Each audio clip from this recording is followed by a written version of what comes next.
Here's another video of the lecture Intro PDE.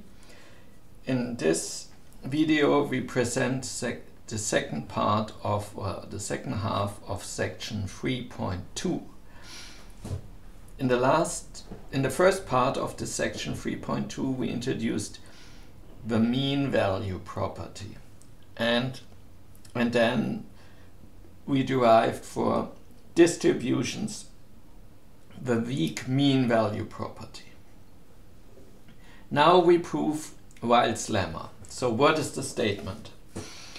On an open domain, so open subset omega of Rn, for each harmonic distribution there exists a harmonic function smooth such that the distribution capital U is the distribution induced by the function small u, which is smooth and harmonic.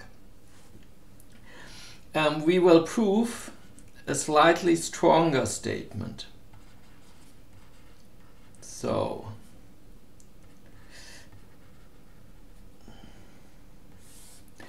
yeah, we prove a slightly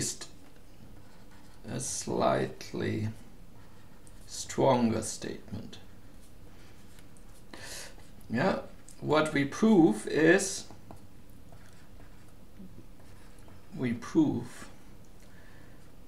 that the conclusions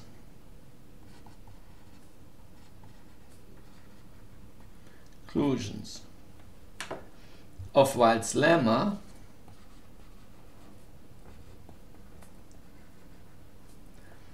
hold for all distributions u in, so on omega d prime, so on the set of distributions of omega which obey the weak mean value property. Yeah, and since we have shown before, in the lemma before, we have shown that any distribution which is harmonic obeys the weak mean value property. Yeah, so by lemma 3.6, this implies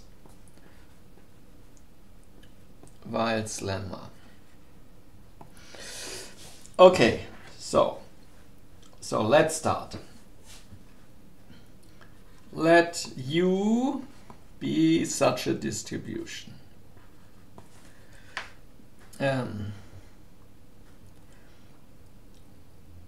Satisfy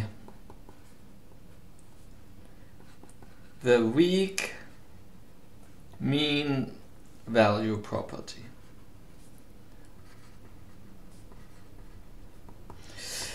Now the proof proceeds in several steps. In the first step, first we construct a smooth function. Yeah, we construct a smooth function u. Okay, so we define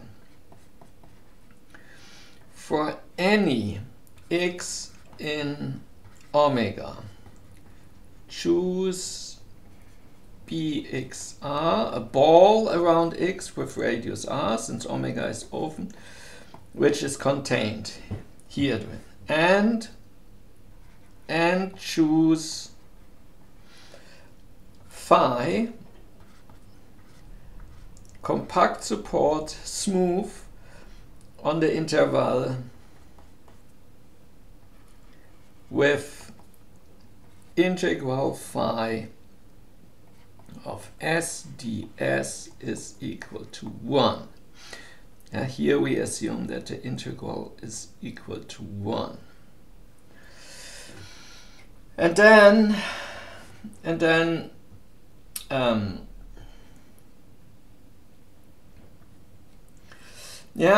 we define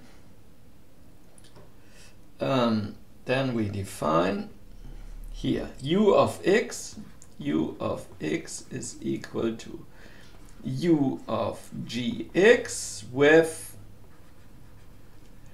and gx is just this function here, so psi y minus x n times y minus x power n minus 1 omega n. Yeah, this is exactly the function which is associated here. This is the same formula. The difference is, of course, here that we here assume that the integral is 1. Okay. Now,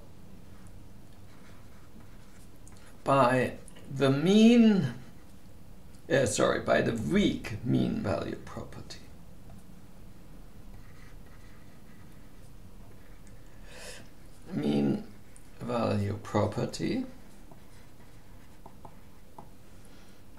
u of x does not depend on the choice of r, the radius of the ball inside, and the choice of psi. Okay, why is this the case?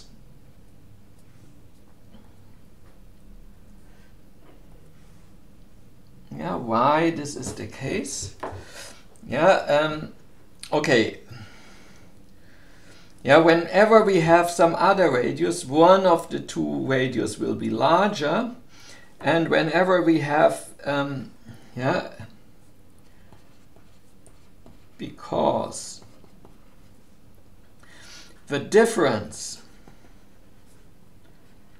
of any two such functions psi obeys integral psi of s ds is 0. Yeah, because when both integrals are 0, then the difference are 1, then the difference is 0. And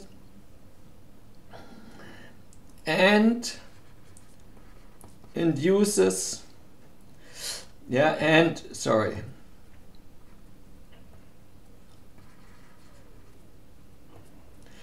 and the difference of the functions gx is a function of the form, or as in, I should write here, is a function as in the weak,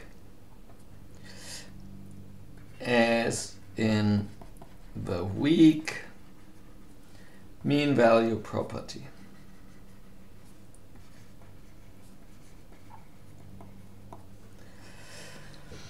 Yeah, so u vanishes on the difference, and the corresponding values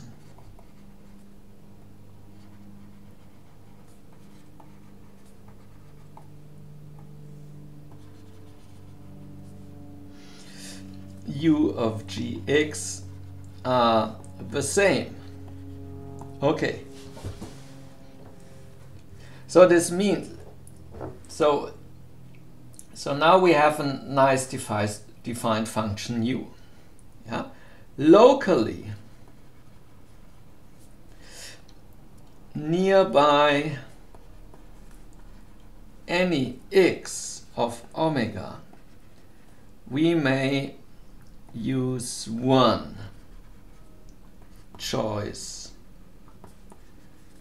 of R and of psi.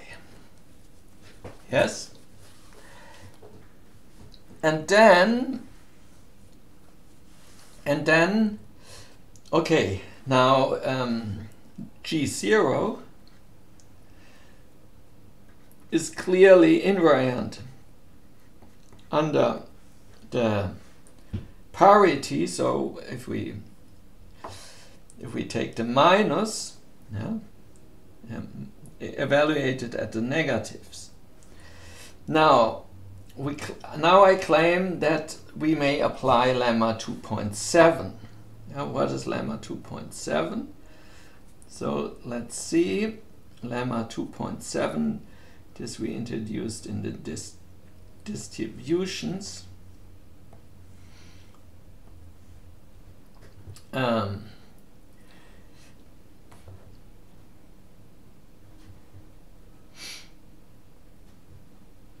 Yeah, we may write. Okay, so this tells us that the convolution of some function with some distribution is a smooth function of some function with compact support. Now,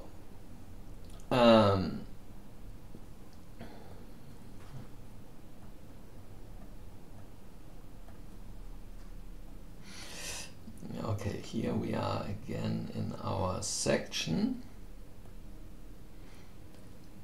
Okay.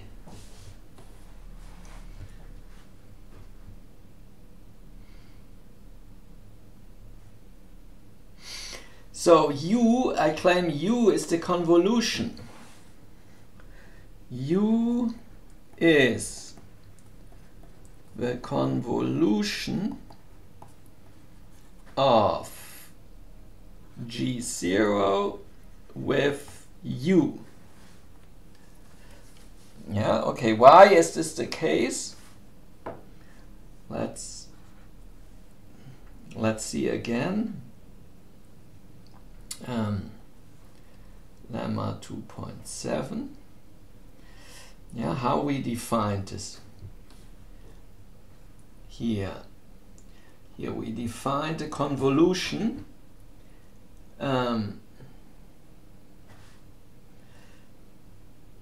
this is, yeah, so we translate it and take PG. This is exactly what we do here, yeah? We translate, and so this is exactly what we do. So this is really this function. And then this lemma shows that this is smooth. Yeah, by lemma 2.7 U is smooth. Oh, very good. So the first step we have done. Now what remains to be done? Yeah. Now what remains to be done? Okay, what remains to be done? Now, okay, now let U tilde be FU, the corresponding distribution. Yeah, we have a smooth function. A smooth function clearly defines a distribution. And this we call U tilde. And now, in the next step, in the second step, we prove that U tilde satisfies also the weak mean value property. And this is maybe the most interesting step. So how we do this? We look at the functions and the weak mean value property. And I claim, Okay, these are of course smooth functions, and so f in the weak mean value property are smooth functions with three properties. Okay, here we list these three properties.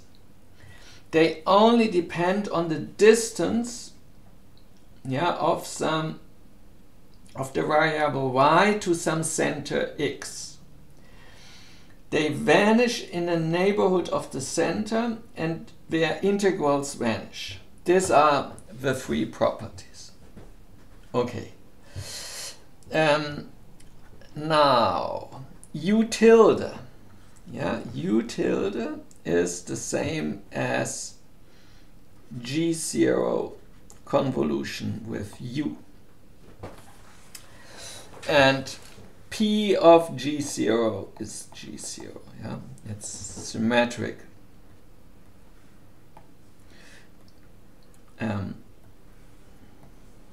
Okay. We show that G0 convolution with f for all such f with these three properties, smooth functions with these three, also have these properties.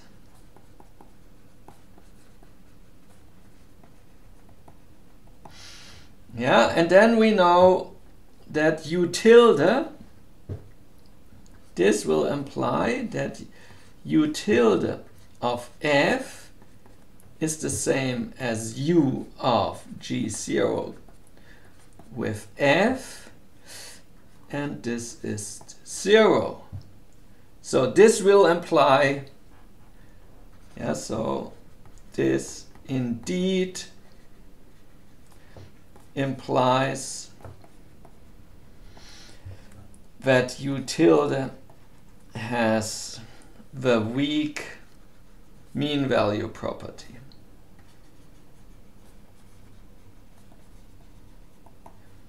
Okay, to be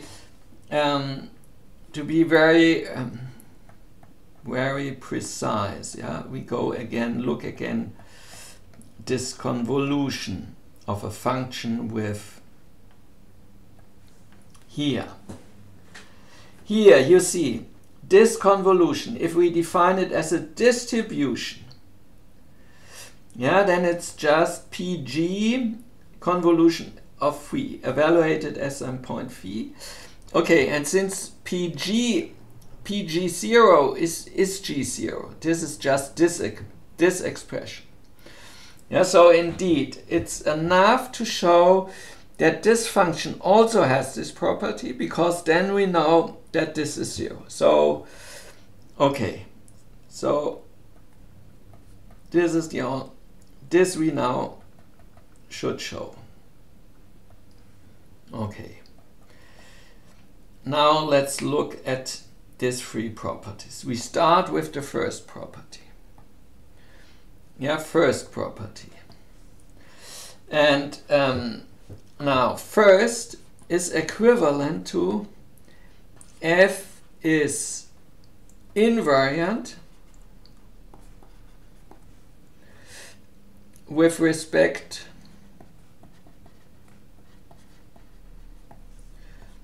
to all rotations O around some center. Okay, and now we claim, that the convolution, also, so we assume, let f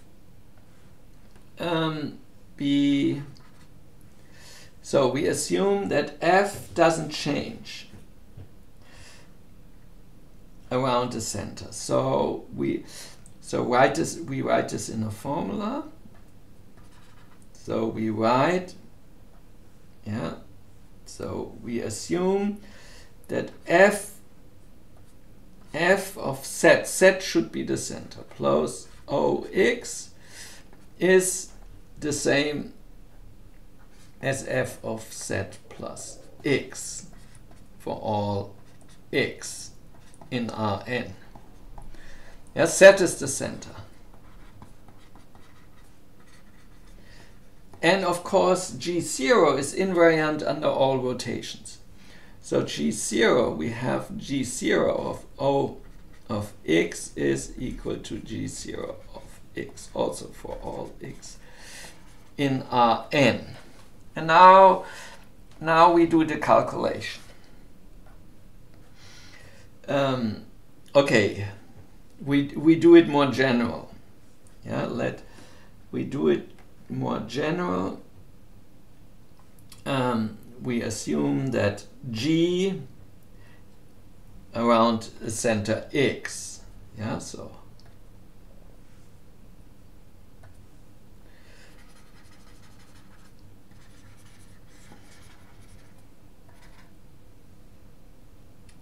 we assume that G of, no, we call it G of x plus y, Oy, is equal to G of x plus y for all y.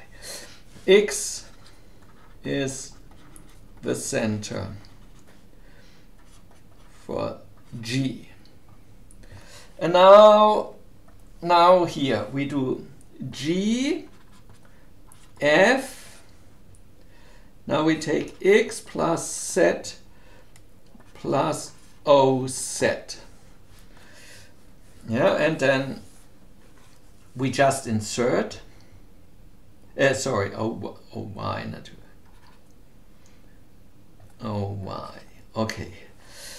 Okay, we just insert the convolution. So it's x plus z plus O y plus, or we write, yeah, minus, the convolution has a minus y prime f of y prime dn y prime. Okay, this is the convolution. Now we make a substitution. Yeah. Now we want to make a substitution. We want that this is of this form. Yeah. So we should substitute. Yeah, we should substitute here. So we should substitute Oy. We have x plus Oy. So we want that z minus y prime is equal, z minus y prime, yeah, is here equal to minus OZ prime. And Lebesgue measure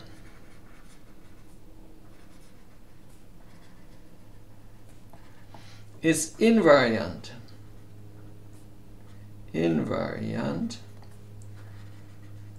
with respect to rotations. Yeah, they have determinant plus minus 1, and translations. Okay, this is clear.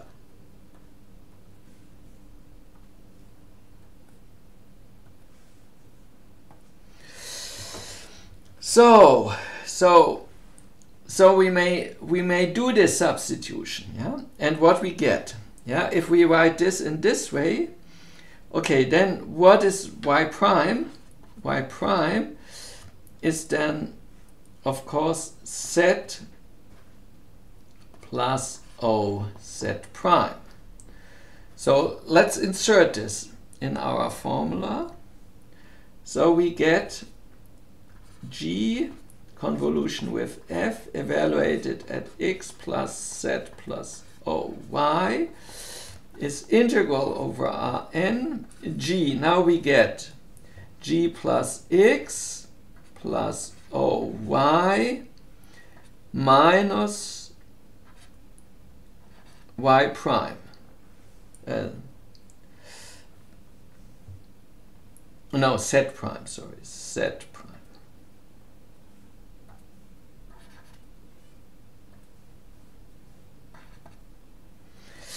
And for f, we have f times z plus o z prime. Yeah, the back measure with respect to z prime. Okay, and then we see this is completely invariant, doesn't depend on O, and this doesn't depend on O. So g f x plus z plus oy is independent of O. Yeah, and this shows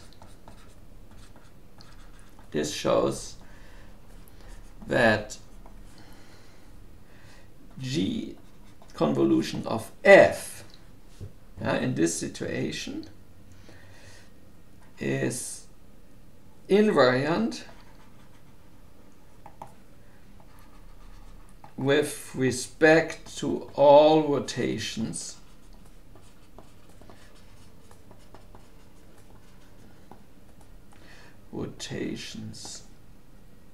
with center x plus z. Okay, in our situation x is 0. In our situation x is 0, so we see, in particular,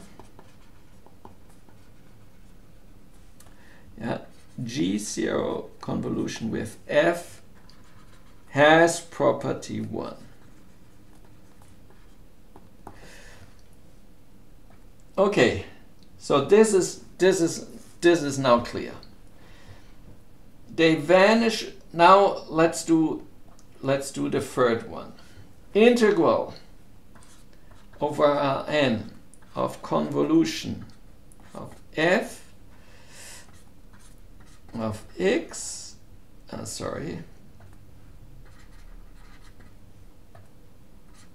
of x dnx is of course integral g of x minus y f of y dny dnx. And now, of course, we may interchange by Fubini. G of x, y, f of y, and first integrate x and then integrate y. But the integral over x is only over g. So it's g. And it's translation invariant, so it's this. And then the second integral just gives the integral over f.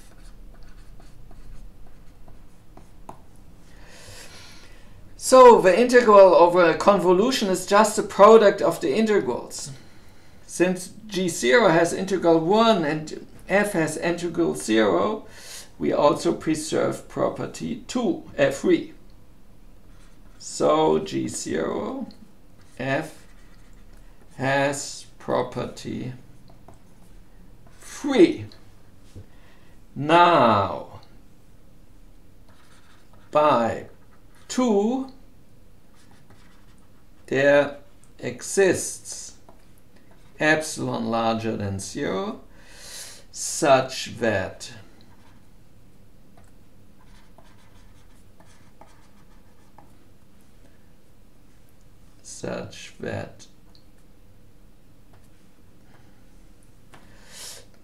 support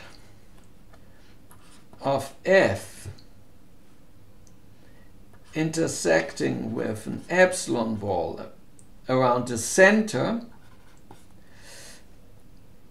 is empty. Yeah, they are disjoint. Now choose G0 such that support of G0 is contained in the ball with epsilon half. Yeah, and this means, since the support is the pointwise sum of the support of this with the support of this, this implies that the support of F convolution,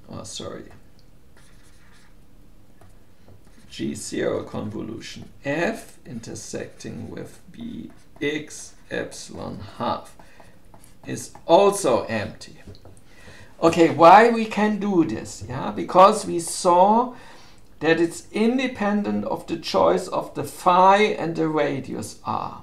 And of course, now we can make the support arbitrarily small, yeah, by choosing phi such that phi vanishes. Yeah, so this is clearly equivalent here.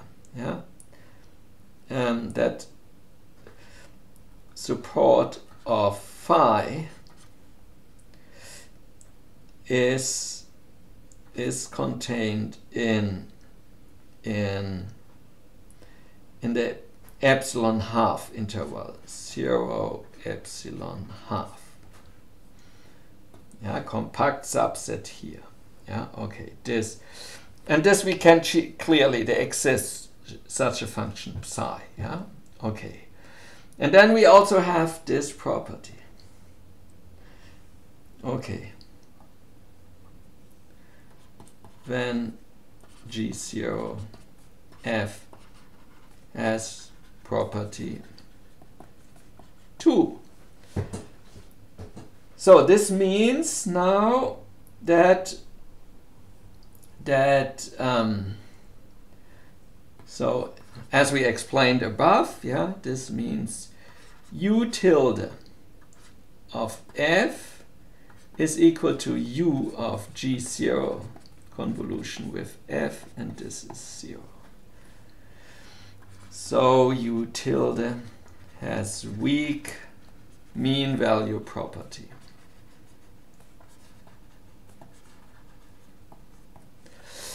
Okay, next step. Now we show that U, small u, has not only the mean value property,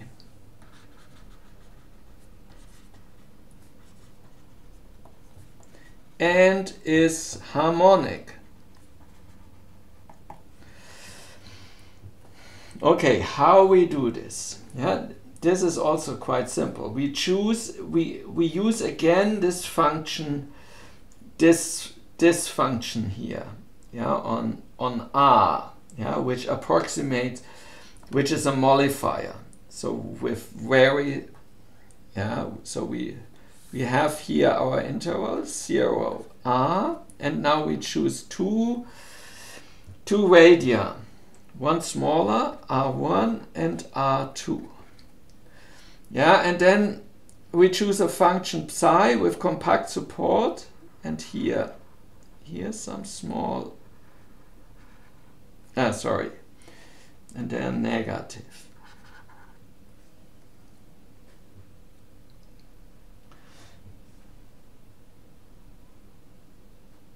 Yeah, here and then negative.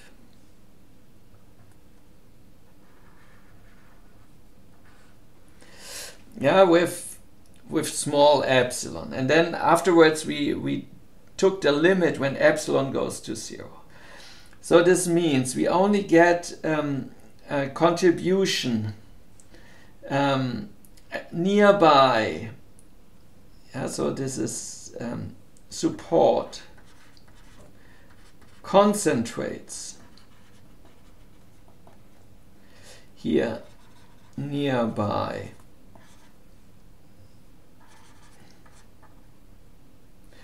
support support of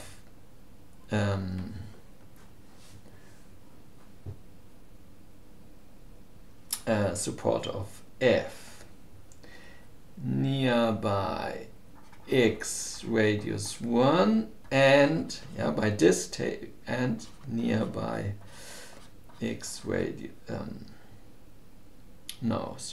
yes. Okay.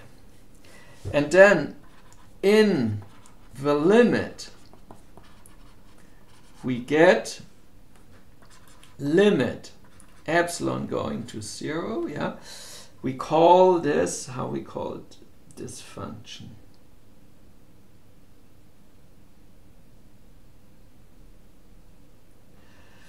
Yeah, okay, maybe we call this psi epsilon.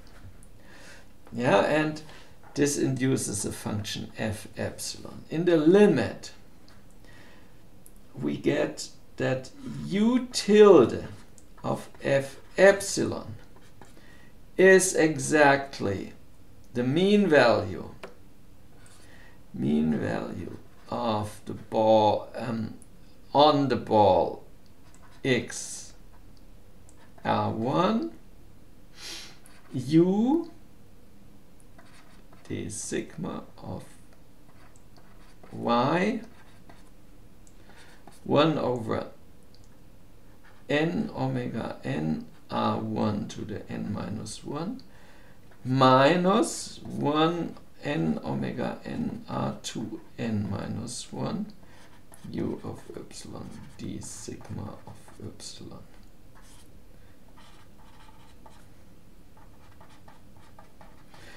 Yeah, because this is exactly how we constructed this corresponding f. And since u, this is important, since u is smooth, also in particular continuous, this limit exists. Okay. So, since this is 0, we know that the difference of these two values means is 0. So the means, both means are equal.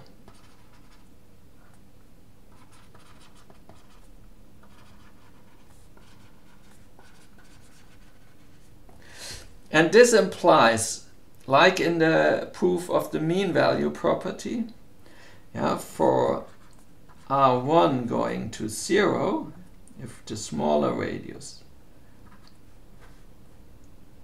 going to 0, the first mean converges to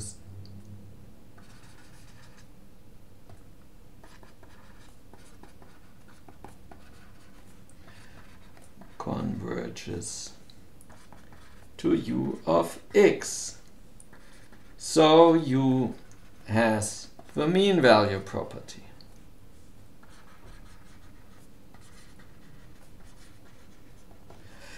And is harmonic.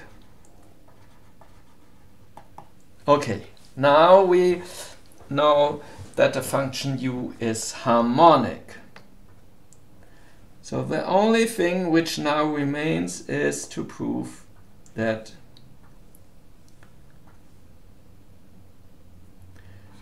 it remains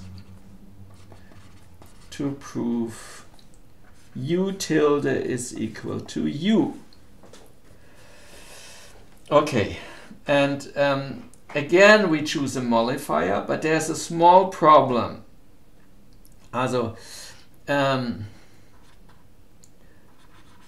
we choose for G0 a modifier.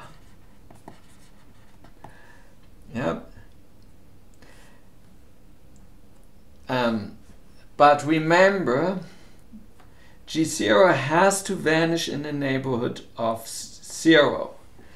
So the choice is a little bit tricky, but it's not really a problem, because we just shift. Yeah, so we shift. Also we choose a modifier which is contained in in a support, has support only in an, yeah, also here we choose 2/3 epsilon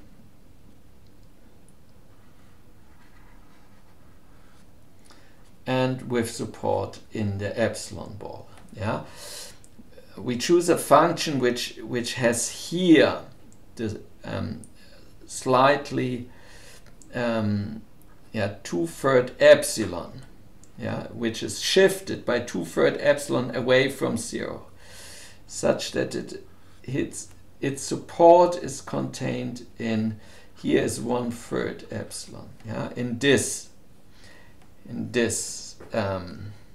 part, yeah, of the interval. And if we choose this as the function phi, then we can take this family for epsilon for G0, and then here it vanishes in the neighborhood of 0, so we can choose this, so there really exist such modifiers. And then we can again apply this lemma 2.8. Yeah, limit for any smooth function, limit of a modifier convolution with any smooth function phi goes to phi. Yeah, and this convergency is the convergency of the topology of the test functions. Yeah, so u tilde of phi is equal to limit epsilon goes to 0 of this modifier of lambda epsilon of phi, and this is of course since we can choose this as G0, this is u of phi. Yeah, and okay, and so we indeed have this equality. Yeah, and this is independent of epsilon. Yeah, yeah, since this is independent of the choice of our G0, for all epsilon this is true. Yeah? And then clearly also in the limit. Yeah, and this proves u tilde equal to u. And then we have proven Weyls lemma. So now we have proven a very strong statement. Yeah, this is a very nice proof. We have proven a very strong statement. So this means for solutions of Laplace equation,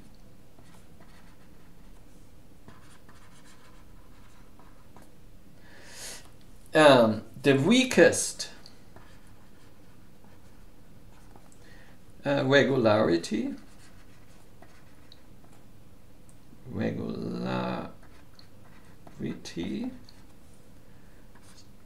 yeah, which is distributions,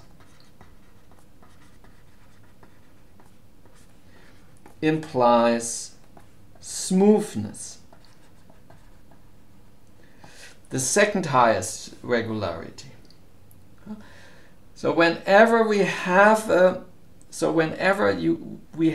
a distribution, so this might be an L1 function, a local L1 function, which is in the weak sense harmonic, then it's already a smooth function. A very strong statement. But one can see that this is very typical for this elliptic theory, that solutions of elliptic equations, they have guaranteed by the equation some regularity. Okay, now we at the end of this section we prove some some Harnack inequality. Yeah? This is some inequality for positive. So here, let's first, let's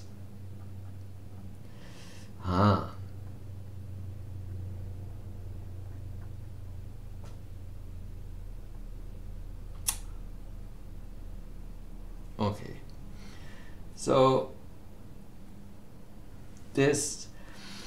So what is the statement? We have an omega prime is an open and path connected subset with compact closure in the open domain omega.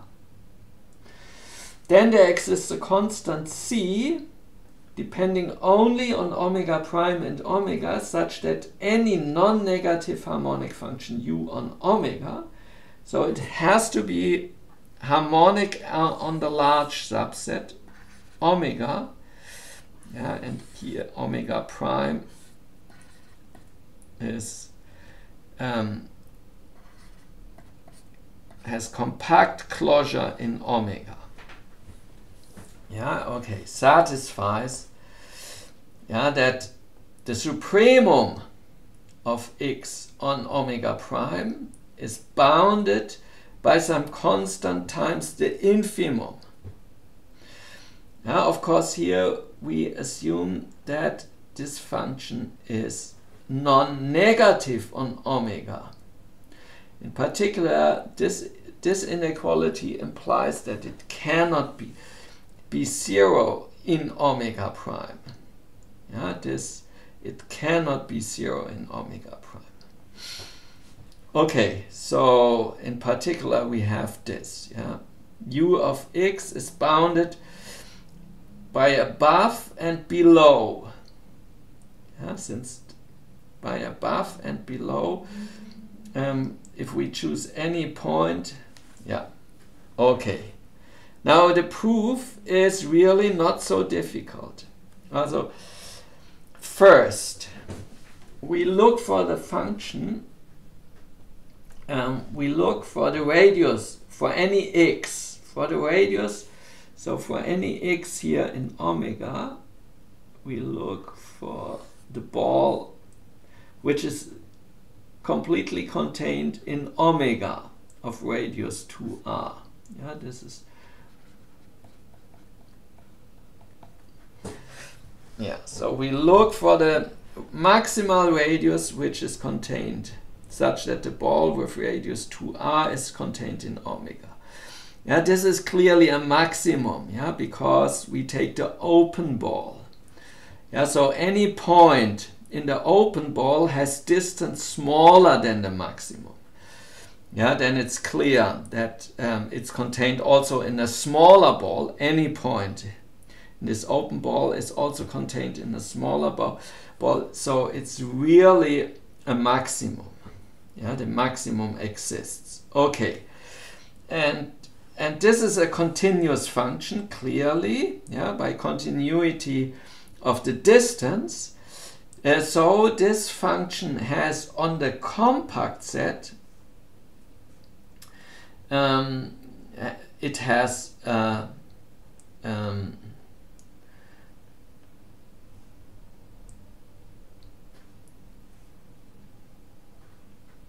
yeah, of this, yeah, so we look for this value, yeah, such that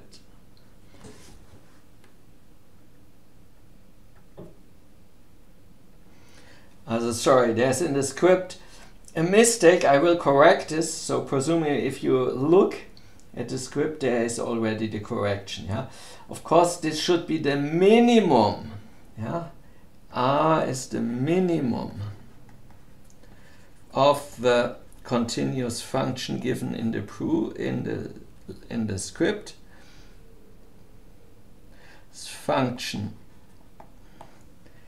x going over to r of x on the compact set omega prime, yeah, which is okay, and a continuous function on r of x clearly has a minimum. Yeah. So R should be the minimum. I will correct this. Okay, and then it's clear. Yeah, this means, yeah, for all x in omega prime, the ball Bx of R to R is contained in omega. Yeah, this ball is contained in omega. And now we can apply the mean value property. Yeah, now we can apply the mean value property. So if y belongs to this ball here, yeah, if y belongs to this ball, then clearly this ball is contained here in this larger ball.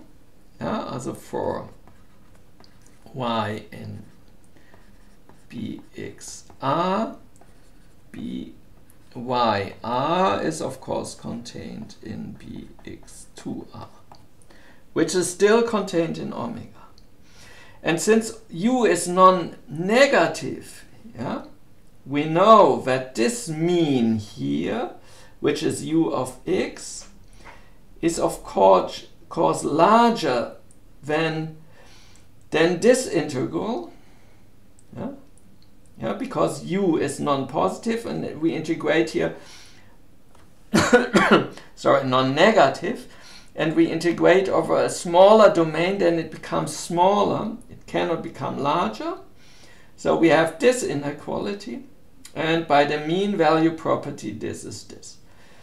So in this situation, so for all y, for any, yeah, this shows for any x, y in omega prime with that the distance between, maybe I abbreviate the distance just by the absolute value, y minus x smaller than r, then we have this inequality. U of x is larger or equal to 2 minus nu of epsilon. And this is a simple consequence of the mean value property. Okay, and now the rest is we cover by balls. Now we cover this by balls of radius r12. Yeah, we cover omega prime, the closure, which is compact, by finitely many balls Bn, yes, of radius r12. Yeah, so such that the intersection is non-zero of the next, yeah, with Bn plus 1 intersecting with Bn is, they are not disjoint.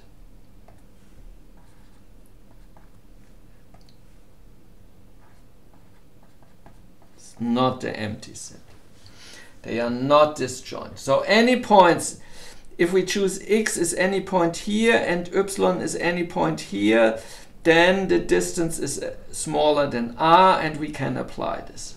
Yeah, and since we can cover this by finitely many balls, then we obtain here this inequality. Yeah, okay, and by this we have proven Harnack's inequality. You see, this is not difficult, and this has a very nice consequence, Harnack's principle. On an open path-connected domain omega, a monotone sequence of harmonic functions u converges uniformly on all compact subsets if and only if there exists x such that the absolute value is bounded. Okay, now how we prove this? Yeah, let's just follow here the text because there's no Also, if U1 converges uniformly on compact sets, yeah, then clearly it converges at any point. So one direction is clear. The other direction, now let be bounded for some U. By monotonicity, the sequence converges. Yeah? A monotone bounded sequence clearly converges.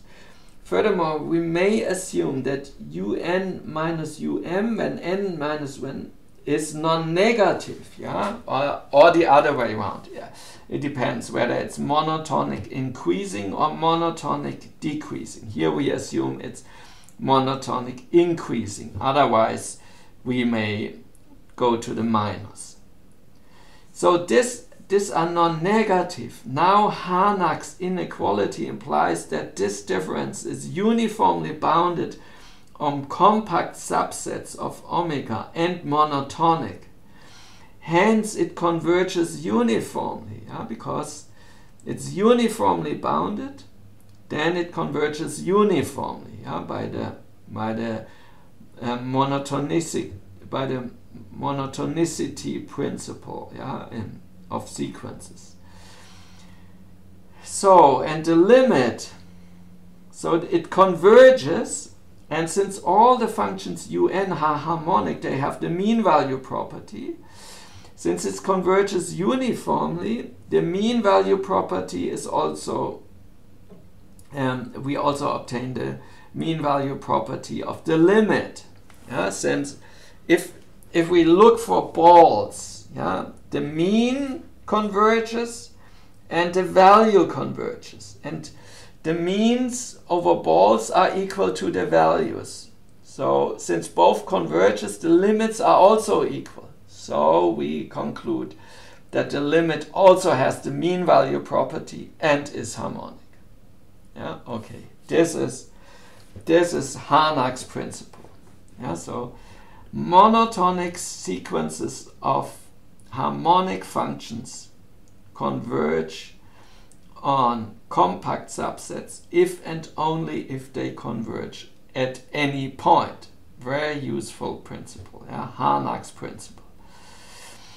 Okay, so this what we have done today. Let's recall. Let's see. We proved Wild's lemma. Yeah, we started with Wild's lemma, proved Wild's lemma. So we proved a slightly stronger statement. We proved that any harmonic distribution, any distribution which obeys the weak mean value property, that this is the distribution of a smooth harmonic functions. In particular, this shows that